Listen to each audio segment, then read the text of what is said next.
1% love is the type of love that ultimately people look at in couples or those who are in relationships and say, wow, how are they so in love? How are they so in tune? How are they so connected? What is it that they've done to be so in love? What do I need to do with my lover in order to attain such an experience of love? This is episode number 587 with Annabel and Meshach Spooner. We're going to be talking about how to transform your relationship, and they have a special method that I'm excited to share with you. Hi, everybody. I'm Sandy Weiner. Welcome back to Last First Date Radio, where we believe it is never too late to go on your last first date. And to support you on your journey to love, I wrote 2 books. The first one is Becoming a Woman of Value, How to Thrive in Life and Love. And I wrote this for women who, like myself, did not value themselves enough to really succeed and thrive in all parts of their lives. And so this book contains 30 exercises and stories to help you really step into your value. And the second book is called Choice Points in Dating. And I wrote this book to really help people make the right choices. I found that we often don't even know how to get started with dating, especially if you haven't dated in a while. So this book will tell you sort of a guidebook on how to think about dating, your mindset, which really matters, how to choose the right partner, how to know if you should stay or go, how to get started with online dating, offline dating, and how to know if it's your last first date. And so you can find both of these books on Amazon for Kindle or paperback. This week's tip on becoming a woman of value from the Woman of Value book is step 26, which is learn how to delegate. This is something I really struggled with for most of my life. It's so ingrained in us that we have to do everything ourselves. And that's not our zone of genius to do everything. I mean, we go to school, we're supposed to be good at every subject. We're supposed to be independent and do it all. But when we learn how to delegate, whether it's asking somebody to do the dishes or take out the garbage or help you with your work, it is such an important thing. And this goes for romantic relationships, for parents. I see so many parents in my practice who never have expected their kids to do anything, including laundry, taking their plate off the table. These are things that actually build self-worth. So my challenge to you this week is to delegate something, take something off your plate to give you more time to do the things that you're great at, the things that make you feel in flow, the things that you love. And before I bring our guests on, just a quick shout out to my awesome Facebook group. It's called Your Last First Date. And we are a really unique group in that we are supportive. We have very firm guidelines that create a safe space. We don't allow screenshots of text messages. We don't allow bashing of men. In the process of dating, it can be very, very frustrating and challenging, but if we just sit there and talk about how horrible other people are, we're not taking responsibility for ourselves. And that is my goal. And so join us at Your Last First Date. And now for my awesome guests, Annabel and Meshach Spooner are Intimacy Alchemists. They have been together for 20 years, which is like 80 years in today's day and age. They have a vision to make 1% love a global phenomenon. They empower couples to transform their relationships into sacred unions of 1% love within only 30 days. Welcome to the podcast. Thank you so much, Sandy. What a privilege. Thank you for having us. Thank you. Coming all the way from London, England. Let's start with 1% Love. Can you talk to us a little bit about what started this company? What was the inspiration behind it? Yes, indeed. Do you want to go ahead, baby? Yes, I mean, it's so much more than a company. It's a 1% Love as a beginning is a frame of mind. And that essentially, the short version is it's doing what 99% of people won't do in order to deepen the intimacy, to deepen the connection, to deepen the communication. And with us, our 1% Love was made about 12 years ago. We became aware of it. And, you know, we come to a fork in the road, let's put it that way. And we were very, very clear on the fact that we're about to go our separate ways. And, you know, we were like passing ships. We loved each other. We just did not like each other. And we'd come to the conclusion that that's what it was. And that was going to be okay. And, you know, we had 2 young sons at the moment, in between homes, all the elements were against us. And realizing, you know, on my part, if I'm about to walk away, do I love him? And the answer was yes. So the next question became, what am I going to do about it? What are we going to do about it? And that's when we began to cultivate our 1% love, something we call sacred union secrets, which are 8 points that build a foundation. And they're the things that basically, if we'd been told, they would have saved us the heartache, the tears, the back and forth. That's what it is. So we built that, and there was a lot of freedom. We knew what we weren't doing, and then we decided on what we were going to do.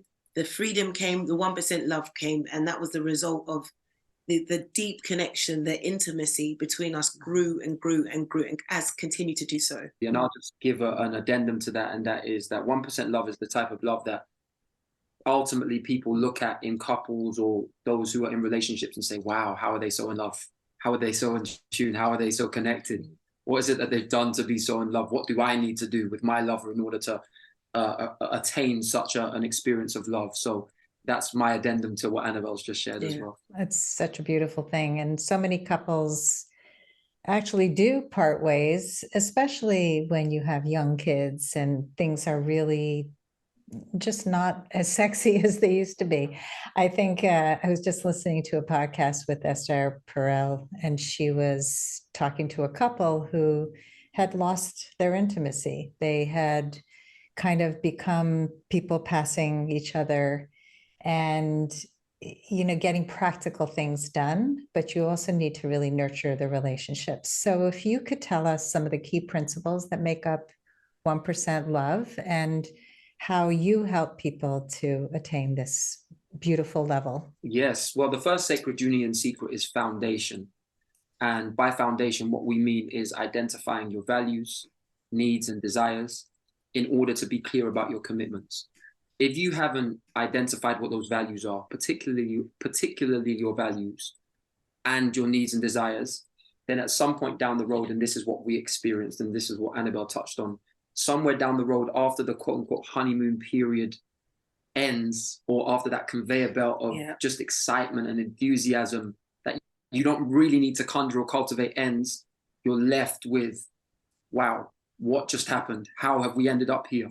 If you haven't identified your values. So what we always say to the lovers who come through our quote unquote doors is this, and through our method is, you have to build a foundation.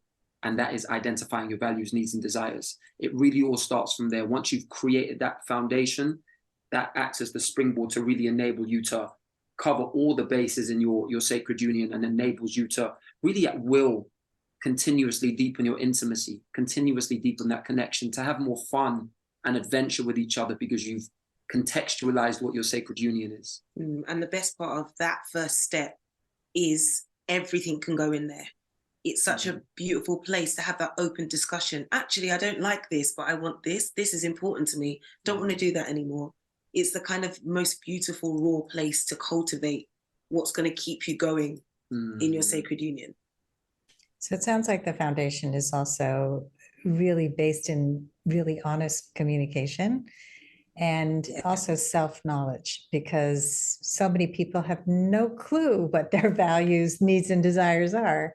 So I'm sure that you help them to access those through some process of yours. Yes, indeed. Yeah. So we go through a process. Ultimately, the values that we're talking about are simply that which is important to you. At your core, that which is important to you, that which you can't stray from. It's just present. It's part of your essence.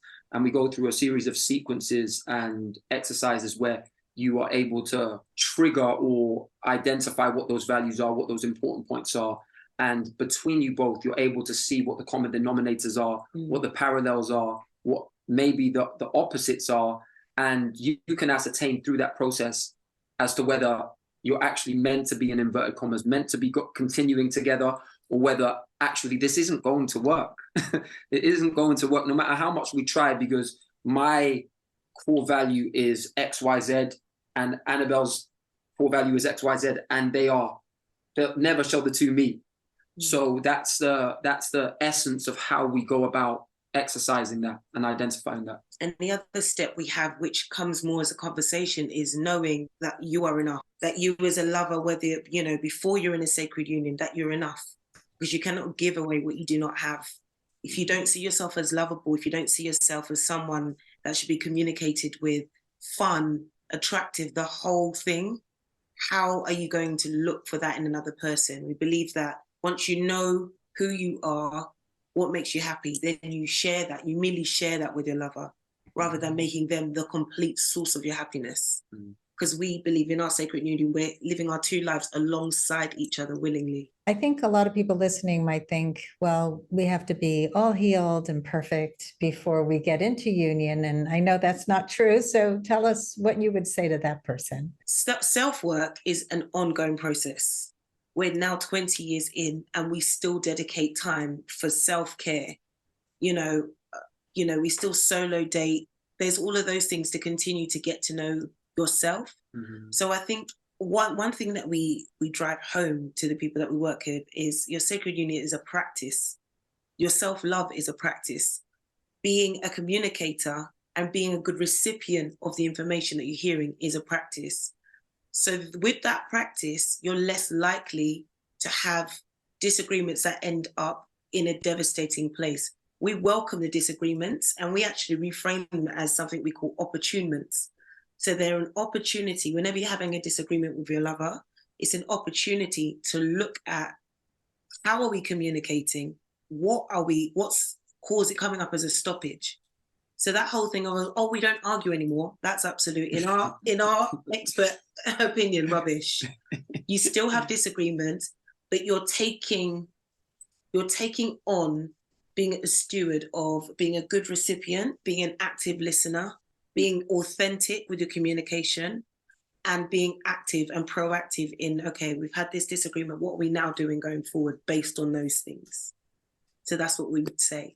That's a cool word, opportunements. Yeah, there's no right or wrong thinking in that kind of conflict. This is an opportunity for us to clarify, to get closer, to really understand each other. Yeah, absolutely. Exactly. And actually what we always distinguish is we distinguish between right and wrong and workable and unworkable. Yeah. It's your journey. It's unique to you. You have to, quote unquote, set the precedent. You have to set the rules of engagement.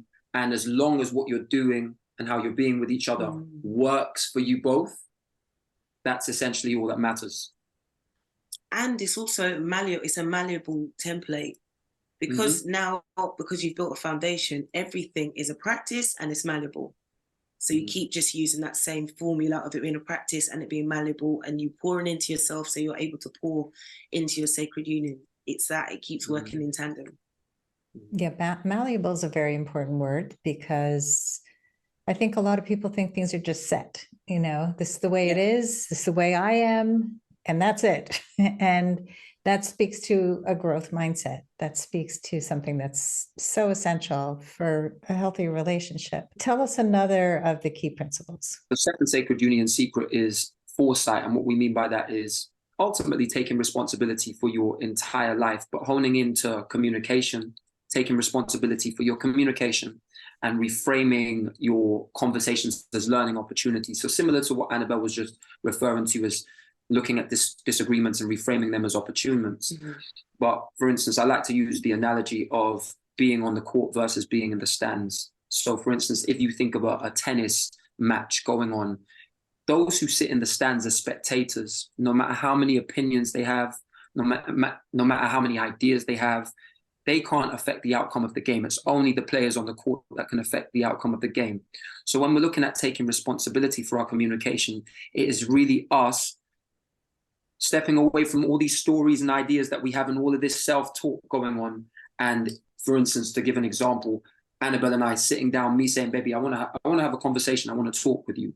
And then sharing my heart, putting myself in a vulnerable position or space where I'm sharing myself and being active in that, actually actively engaging with conversations from the perspective of me taking responsibility, getting onto the court, as it were, and affecting the outcome of the game. So taking responsibility is the reason why we've named it foresight is because there's no better way to foretell what your life's going to look like rather than taking responsibility for it in full, because it's only that way you can affect the outcome of the game. So as it relates to us having conversations, that served us so many times, because when we come to conversations and we communicate with each other, although we don't get it right all the time, what we find is that when we're taking responsibility, it enables us to really see things from each other's point of view in a much more detailed fashion. So I would say that on Sacred Union secret number 2. What would you say in addition? Yeah, absolutely. Mm-hmm. What's my favorite one? Mm-hmm. Fun and familiarity. Mm-hmm. Because that, once you've got your foundation in place, you're communicating and you know you're in a place of practice, it's like, okay, what else? It's like a cake. It's like, what else can we put on top of this cake? And it's building. We listened to your last podcast as well recently, and you were speaking. Who is it with again? The one last month with the ladies from Shameless Sex. Oh, yeah. Shameless Sex. Yeah, so that, like, a lot of that was ringing true to what we believe in, and even the sexual menu, we actually have one. So it's about looking at the practices we have and doing those. And if those don't work, it's like having conversations about desires and things like that and injecting that into our sacred union as well. So that's sex and other fun things as well, like just recreation, what you do for date night, stuff like that. Yeah, absolutely. It's really about injecting playfulness into the sacred union. So, as we've said, we've been together for 20 years. And although we haven't exhausted all options, we've done a lot of things together. So it's about keeping things fresh. It's about exploring things on a very simplistic level. It could be as simple as a nice little slap on the bum. Yep, absolutely. And things as simplistic as, being at home and curating a space where we can just laugh together. Stuff like that, even stuff like that. So, I mean, can you think of an example where we would sit together at home and curate a space where we can laugh? Yeah, we do. We do joke. card games a lot. Questions. We sit down and we ask each other questions, because we're never. The journey of understanding ourselves never ends. Mm-hmm. So it's like, who was your first best friend? How do you relate to your mum? How do you relate to all of those questions that help us to understand ourselves and in turn each other. So we ask each other a lot of questions randomly as well. Yeah. Yeah, curiosity is so important, and people start to be so familiar with each other, I think, sometimes, that they're not curious anymore. They think, well, I know what you're saying. I know your thoughts. I know everything about you. And people want to be seen. And if you're an evolving human, you are not going to always have the same answer to every question, right? Yeah, certainly. Definitely. Yeah, there's so many different seasons of ourself as well. And that's another thing in Sacred Union in 1% Love, is with every season of yourself, bring your lover with you. Because there was a time it's like, I'm loving, my lover from page 5 and he's on page 27. So there's, again, there's that happening. And it's like, okay, I'm this person now because of this. This is who I'm going to be. And it's like, okay. So then I get a chance to actually meet this new version. It's not a different person, it's just a new version, because we're in a new season of ourselves. So that's another thing that keeps everything fresh. Yeah, absolutely. So even we've talked about foundation and identifying values, needs, and desires. That's a consistent game to play, is actually re-identifying once in a blue moon, re-identifying your values, needs, and desires to see if anything's changed, which likely it will have. Definitely. Let's take a quick break to hear from our sponsors. This episode is brought to you by Amazon Music Unlimited. You can listen to over 70 million songs and thousands of playlists and stations. Plus, you can now stream your favorite podcasts, like Last First Date Radio. You can listen to any song, anytime, anywhere, on any of your devices. Get Amazon Music Unlimited for free for 30 days. Just head on over to getamazonmusic.com/last-first-date to learn more and claim this offer. What's another principle? I would say, Annabel mentioned familiarity, and familiarity, what we mean by that is creating shared habits and rituals. So there's a real fine line, or not a fine line, I think there's an important dance. There's a dance between spontaneity and ritual.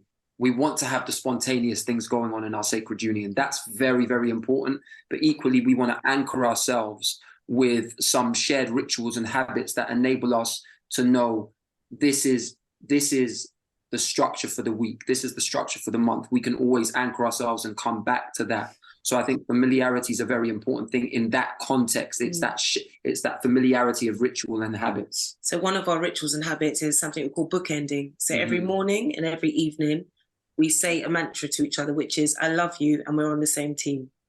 So it's something that keeps us connected every single day. And if we haven't said it, we're reminded, oh, have we said it today? Have we said it today? So it's something that keeps us. I love you because we do love each other, and we're on the same team means when you're in a team, you don't necessarily always get on, but the outcome is to play as a team.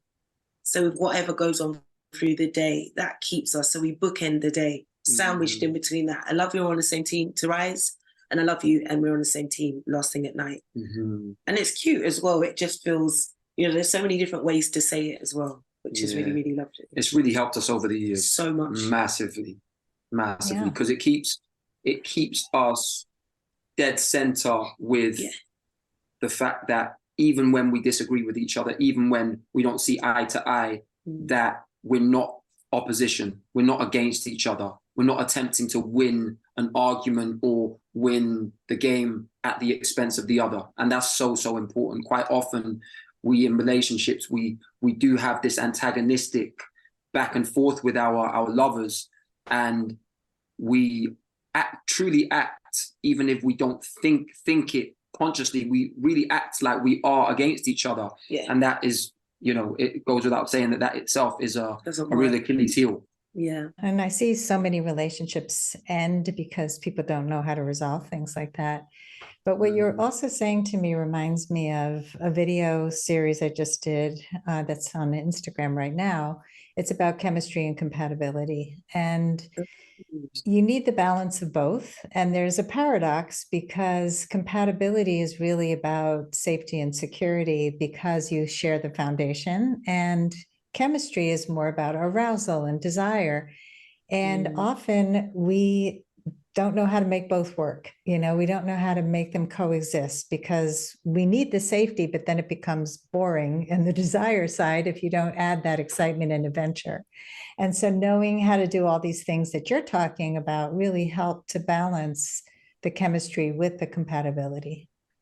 Amazing. That's beautiful. That is so beautiful. We'll definitely check that out for sure. Yeah, that polarity is a really important thing to grasp and to navigate and interface with, because naturally polarity exists on multiple levels, and that is also included in our sacred unions. We can't get past what you've just said, the compatibility and chemistry. We can't get past spontaneity and ritual. We have to dance with the two because they're all incredibly important, Yeah. So let's dive a little deeper into some of the challenges that people have and why it can be so hard to have that 1% love. One of the things we use is how we speak to one another. It's not what's being said, it's how it's being said. So in 1% love, we have something which is safety words are not just for sex, right? So if we're having a discussion and it's going back and forth, and, a deal breaker for me is raised voices. I'm not really into that. It's not really my kink. So that's something that forms as a stoppage. So we have a safety word, which is completely ridiculous, which takes us out of the space. And the conditions are we must stop, but we must return to it in a different energetic space. So the safety word we have is giraffe. So if it's getting too much, we say, do you know what, babe? I think this is a giraffe moment. And we both have to put everything down. We've got to stop, but we have to come back.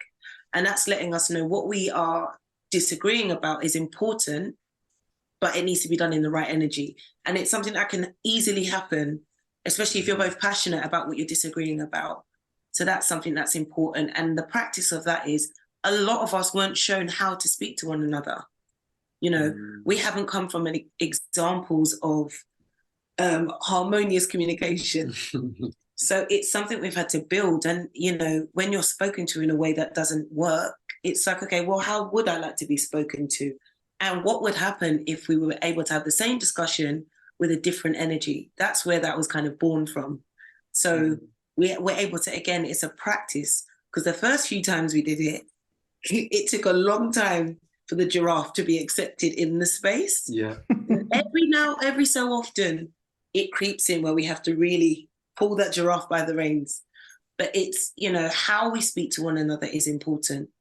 And we also don't get hung up on the how we're speaking to each other, because of the foundation that we have. Another thing is in talking about values and needs and other things like that, we, in our resetting of our relationship and really re-identifying it as a sacred union of 1% love, we started to share everything. And when we say everything, we mean everything, all of our fantasies, whether we wanted to act upon them or not, all of these other things. We started really going deep and sharing openly and honestly, knowing that if we're going to have a sacred union of 1% love, we're gonna need to bear it all.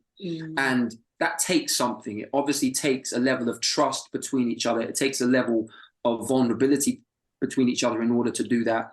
But that's a really important thing when you're in a sacred union of 1% love to do, or when you're in a relationship across the board, is cultivate an environment with each other where that trust is present and that ability to be vulnerable is present, so that you can share those fantasies. And I think that, and we were even talking about this today, or you was talking about this with me today, baby.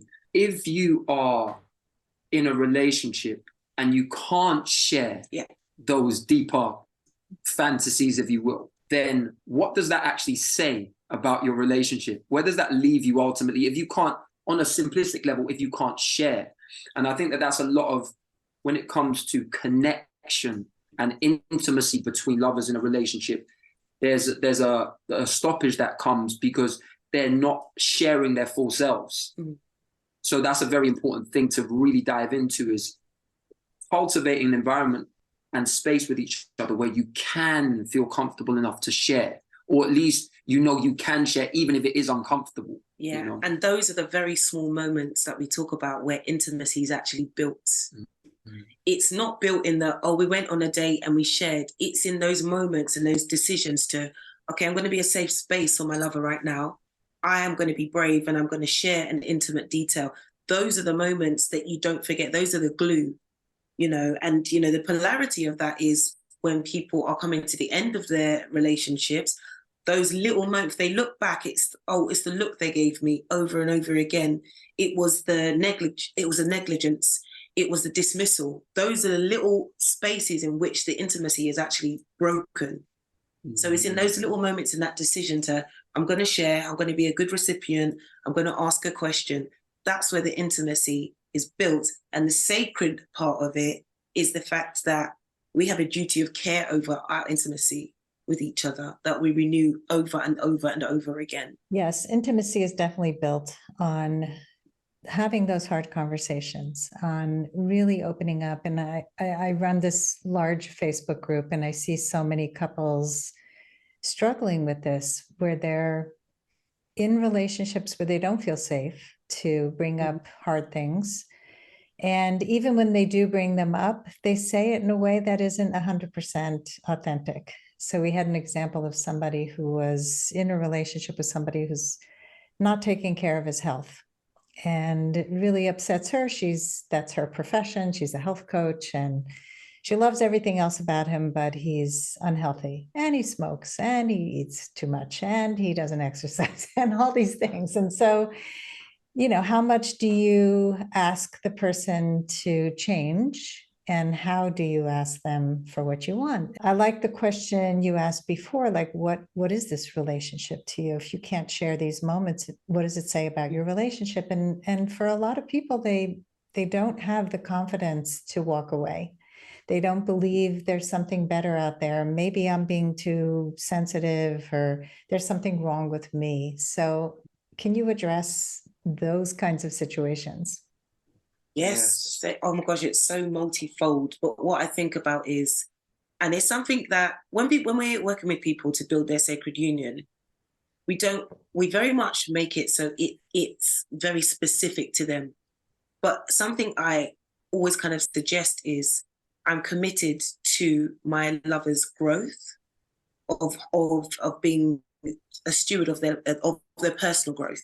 Mm-hmm. So if I say, for instance, with Meshach, I'm committed to your personal growth, that means mentally, spiritually, physically, you know, if I'm seeing him veering off the path of that, Mm-hmm. then it's for me to come to him and say, listen, I've seen this.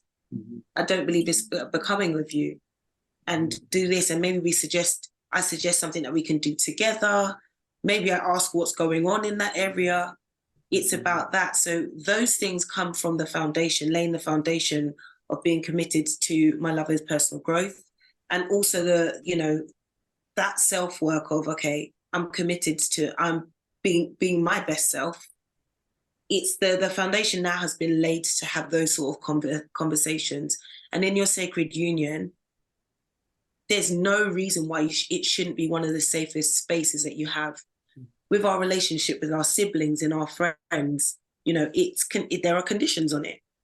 But with your sacred union, it's kind of like the best possible scenario for you to be safe outside of yourself. It's like, what does it look like to have a space that I've actually cultivated with another person Mm-hmm. on purpose, that's built to house my growth, that's built to get me back in line with what I want to do whilst I'm here on this planet at this time. Mm-hmm. So it's setting a commitment of being committed to my lover's growth and having those. And then also for my lover to be a good recipient, not to think, oh, they've told me this because they want to watch my downfall, or, oh, they're actually trying to trip me up, or they hate me, or they want to kick me whilst I'm down. It's like, okay, my lover is telling me this because they care about me. They care about my personal growth. They care about who I am in this sacred union. So that's what I'd say. It's about putting the commitments in place so that the conversations flow as a result, rather than, listen, you're getting fat. It's not that. Yes. And also, Sandy, you mentioned earlier on, you mentioned growth mindsets versus fixed mindset. Right. And it's so important, as much as we can, to lend ourselves or give ourselves to a growth mindset, to commit ourselves to being as optimized as we can, spiritually, mentally, emotionally, physically, and everything else in between. So I think that that's an important distinction. If we're not both firing on all cylinders, or at least if we're not committed to firing on all cylinders, then we're not going to experience the fullness and the abundance of what is possible. You know, and Annabelle, in giving that example, if she comes to me and she's identifying something or pinpointing something, I've already identified and I've already committed to being as optimally healthy as I can in all areas. So when she does come to me and say that, knowing that she's on my team and that she loves me and we're on the same team, I know that she's saying it for she's highlighting a blind spot for me, or something which is likely a blind spot of mine. And I can trust her to be my eyes in that particular regard. And that's another space as a byproduct where trust is built. It's trusting, and it's a practice sometimes. I use the example of saying you're fat. It's, do you know what? Let's look at some of your food choices because it's showing up physically and in a way that I don't think is going to make you happy. It's not molly coddling to the point, we're giving fluff.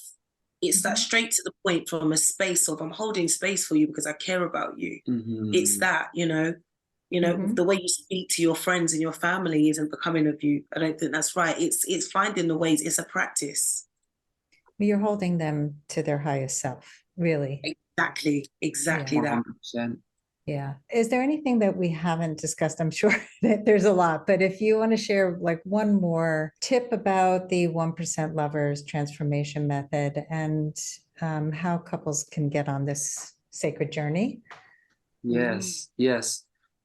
I think one thing which is really, really cool is when we talk about the snowball and the avalanche. The silence, not allowing the silence to become a snowball and then turning into an avalanche. And I think you articulated beautifully. So he's saying that because I benefited from this a lot. So what happens sometimes in relationships is the silent treatment. We've all been there.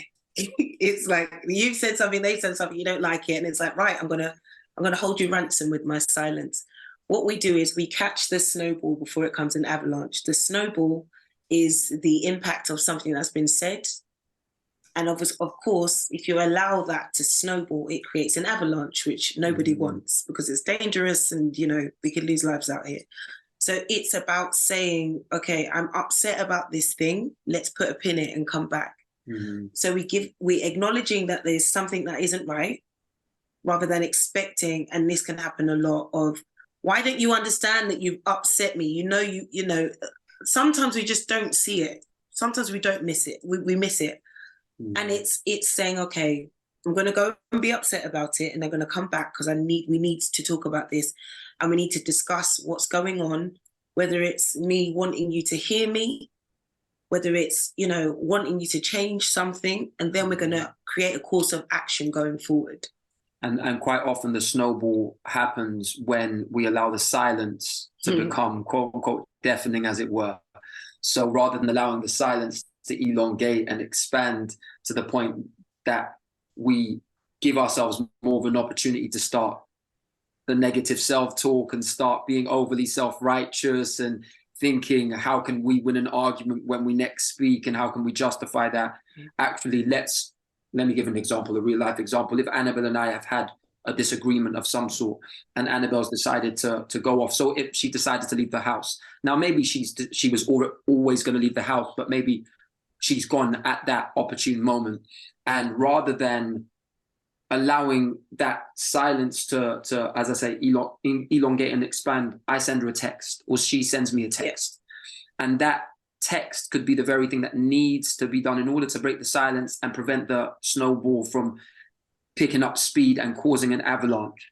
And we really have recognized that silence, when we do break that silence, it enables us to come back a lot softer.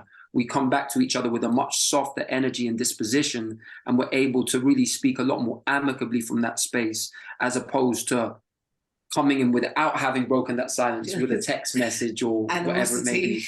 And then there's this stern, really heavy energy, which, as we've said, when you break that silence, that usually isn't present. Can it be present? Absolutely. Is it less likely to be present? Absolutely. Is it, you know? And then we sometimes practice who goes first. So depending on who's the perpetrator, I use that word because I don't have another one for it yet. It's like, who's going to be the first person to break the silence? Who's going to be the first one to go, right, I just need a moment, and can we come back and can we talk? We have to sometimes kind of, like, you know, when you go out and everyone tries to pay the bill first, it's like that. It's like, okay, I'll do it first. And knowing that going first doesn't take anything from me, because we're in this together. It doesn't, because it can feel like that. And especially for our journey, it's like, well, if I go first, then I've lost out because I'm the person that's on the receiving end of the hurt. It's like, no, if we are truly building this intimacy, if we are on the same team and we do love each other, but right now we don't like each other, then it doesn't take from me to be the first one. But that takes a lot of wrestling with the ego in the beginning. But it is a great practice. And knowing, it's like, in my solitude, you know, and I speak for myself, I'm like, okay, I'm going back to a blueprint that works, that I know has worked because we've tried and tested it. So it gives me, it's a safety net as well. I'm going back to a framework, and that's something that we do give to, you know, people that we work with. We got a framework to work with. So that framework keeps my ego intact. That framework helps me to know that I'm coming back to a sacred union and not animosity. Yeah, it's important to have frameworks. It's important to manage your ego. It's important to not stonewall people.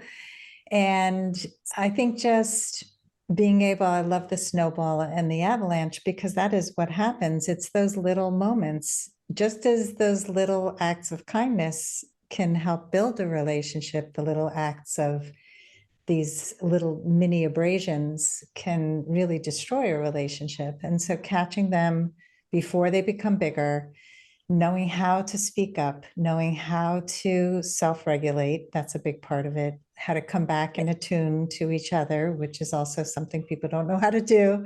And most of us didn't witness any of this growing up. And so even in people who say, well, my parents really loved each other and they never argued. And I go, well, you never saw an example of how to resolve conflict. So of course, we don't know. And so this is all of these tools and methods are so beautiful because they're mindful, they hold the other person as sacred and hold the relationship as sacred. So when you have the relationship as the sacred thing that you're working towards, the I is not the thing that you're focusing on. I have to get my needs met and I have to be right and I have to speak up and you have to hear me. It's more like, how do we uphold the integrity of this relationship, and what do we both need to do so we don't lose ourselves in the process, but hold that entity of the relationship as so sacred. Beautifully said. Absolutely. So beautiful. Absolutely. I love that. I love the way you put that, Sandy. That's really wonderful. Well, thank you. We are coming to the end, and I have one final question for you, which I ask everyone, which is, what are the final words of advice that you have for anyone who wants to go on their last first date? I'll count down. 3, 2, 1. The grass is greener. Oh my goodness. The grass is greener where you water it. That's what we always say. The grass is greener where you water it. Great. So explain a little more for anybody who doesn't understand this metaphor. Don't worry about that. Yeah, I mean, basically, the saying, the grass is greener, a lot of people, are always looking over there. Oh, they've got this and they've got this and they've got this, not knowing what it took for people to even get to those places, of an elevated state. It's like, if our grass over here, everyone's got grass and we're always looking over there, it always looks greener. But unless we water our own grass, of course, everywhere else is going to look more abundant. So it's about watering what you have so it can also be green and appear greener because it's closer to you. I like that. This whole compare and despair thing is just terrible because you don't know what else is going on. You don't know someone's history. And we say this all the time in my Facebook group also, where somebody will post something and everybody's advising that person on what to do in their relationship. So one of the guidelines I have is support, don't advise. You don't know this person's history. You don't know what they're not sharing. You don't know enough to give that person the advice to walk away from a relationship, for example. That's not your job.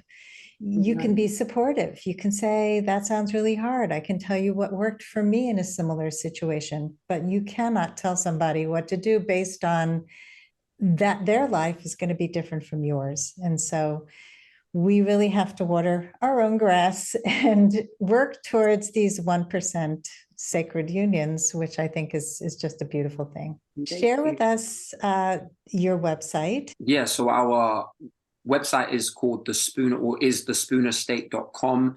That is THESPOONER, state, STATE. And particularly what we would instruct, if you will, folks to go on and check out is our free scorecard. It's called the 1% scorecard. It's simply a quiz which is taken in order to assess the health of your relationship. It's based on 5 key areas. And when you take that test, it is a free test as well. It will enable you to see what the health of your relationship is, and then gives you a bunch of takeaways and action points that you can immediately implement. And that's on our website, thespoonerstate.com. Awesome.